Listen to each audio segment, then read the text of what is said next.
This question is from CBSE 2025 Physics Compartment Examination.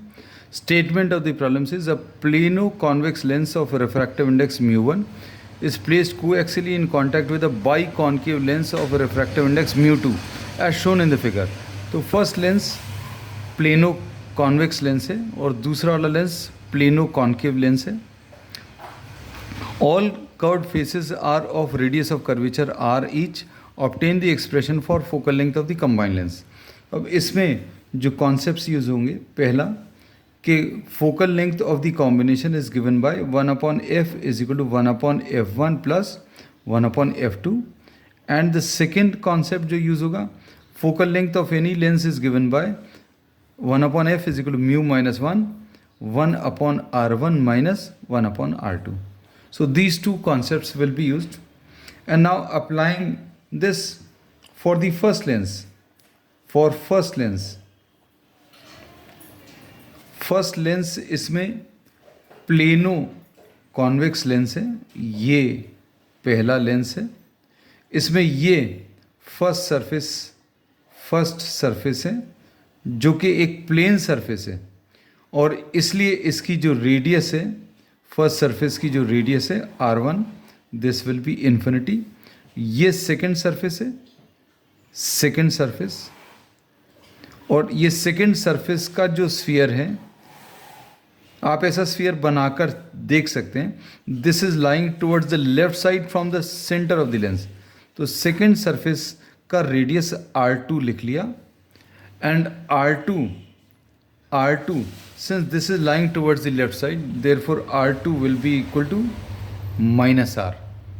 तो अब इसमें फॉर्मूला अगर आप अप्लाई करें, 1/f1 इज इक्वल टू म्यू1 माइनस 1 इंटू 1/r1 1/इन्फिनिटी लिख सकते हैं, माइनस 1/r2 को माइनस r लिख सकते हैं.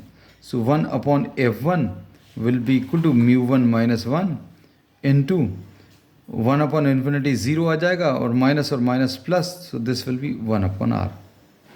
तो this is the first equation. Now will be applying this for the second lens. For second lens इसमें बाइकॉन्केव लेंस है और इसमें इसका रिफ्रैक्टिव इंडेक्स mu2 है. This is the first surface, and this is the second surface.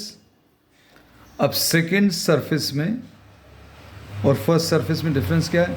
इसका जो sphere है first surface का, that is lying towards the left side, इसलिए r1 इसमें नेगेटिव रहेगा and this is minus r. ये second surface, इसका जो स्फीयर है that is lying towards the right side, इसलिए इसका जो रेडियस है, इसका रेडियस, सेकेंड सरफेस का जो रेडियस है, that is lying towards the right side. तो r2 will be equal to plus r. अब इसमें फॉर्मूला अगर आप अप्लाई करें तो फॉर्मूला क्या आ जाएगा, 1/f2 will be equal to mu2 minus 1 into 1/r1. 1/r1 is minus r minus 1/r2. r2 की वैल्यू इज प्लस r, तो ये माइनस 1/r.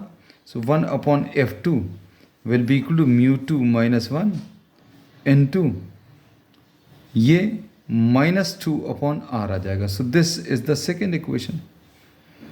अब इसमें फॉर्मूला ए अप्लाई करें. Focal length of the combination 1/f will be equal to 1/f1 plus 1/f2. कितना आ जाएगा? 1/f1 is म्यू1 minus 1 into 1/r और mu 1/f2 कितना है? तो ये माइनस साइन को अभी हम लोग यहाँ पर बाहर लिख देंगे, माइनस म्यू2 माइनस 1. ये यहाँ पर जो माइनस साइन लिखा था, उस माइनस साइन को या तो यहीं पर रहने दें या फिर माइनस साइन को यहाँ पर लिख दें. So we are writing this as +2. और इसमें अगर कन्फ्यूजन होता है, you can just write this as -2. Next step में यहाँ माइनस ट्रांसफर कर लेना. तो 1/f will be equal to r is the LCM, r LCM आ गया, ये म्यू 1 -1 आया, और ये 2 को अंदर मल्टीप्लाई करें तो कितना आ जाएगा, -2 μ2, एंड माइनस और माइनस मिलकर प्लस आ जाएगा, तो +2। ये सॉल्व करने पर μ1 आ गया, -2 μ2 आ गया, -1 एंड +2, ये -1 और ये +2 मिलकर +1 आ जाएगा। अब डिवाइडेड बाय r। अब हमें फोकल लेंथ निकालनी है, कंबाइंड फोकल लेंथ, तो रेसिप्रोकल ले लो। So f will be equal to r upon μ1 - 2 μ2 and +1। So this will be the final answer.